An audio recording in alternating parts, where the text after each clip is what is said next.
عبادت جس وقت میں اللہ نے جو حکم دیا ہے اس حکم کو اس طریقے سے پورا کرنا یہ کہلاتی ہے عبادت۔ اس لیے مسلمان کا کھانا پینا کمانا سب عبادت ہے اگر وہ حکم کے مطابق ہوتا ہے۔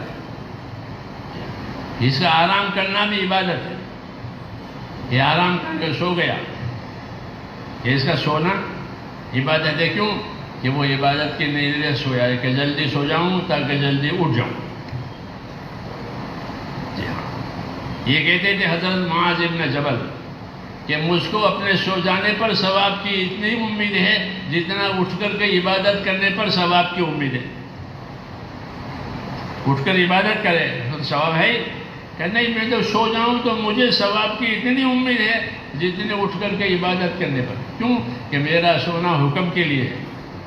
حضور صلی اللہ علیہ وسلم نے فرمایا، حدیثوں میں ہے کہ حضور صلی اللہ علیہ وسلم عشاء سے پہلے سونے کو ناپسند کرتے تھے کہ عشاء سے پہلے کوئی نہ سوئے، اور عشاء کے بعد باتیں کرنے کو ناپسند کرتے کہ عشاء کے بعد کوئی باتیں نہ کرے، فضول باتیں عشاء کے بعد نہ کرے۔ تو کیا کرے کہ سو جائے، سو جائے۔ ہاں، لوگ کہتے ہیں میری آنکھ نہیں کھلتی، میری آنکھ نہیں کھلتی، یہ کہتے ہیں لوگ۔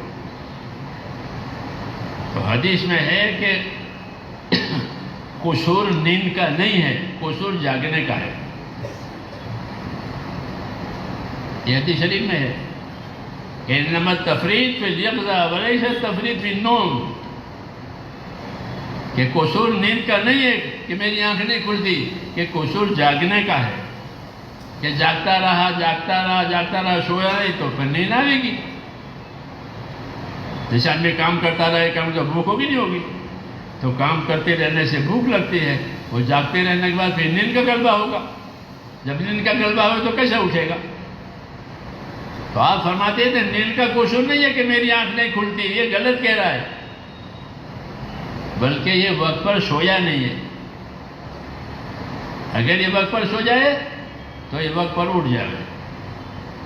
ہاں، وقت پر سو جاؤ، وقت پر اٹھ جاؤ، زندگی میں برکت ہوگی۔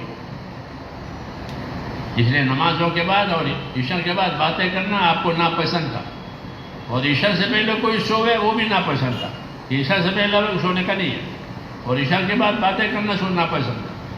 کیوں کہ قصور نیند کا نہیں ہے، قصور کس کا ہے کہ جاگنے کا ہے، کہ جاگا ہے تو اب کب نہیں اٹھے گا۔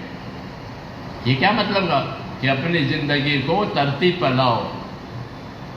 ان باتوں کا یہ مقصد ہے کہ اپنی زندگی کو ترتیب پر لاؤ۔ حضرت فرماتے تھے کہ نبی کے ذمہ ہوتا ہے کہ عمل بتاوے، عمل کی نیت بتاوے، عمل کی ترتیب بتاوے۔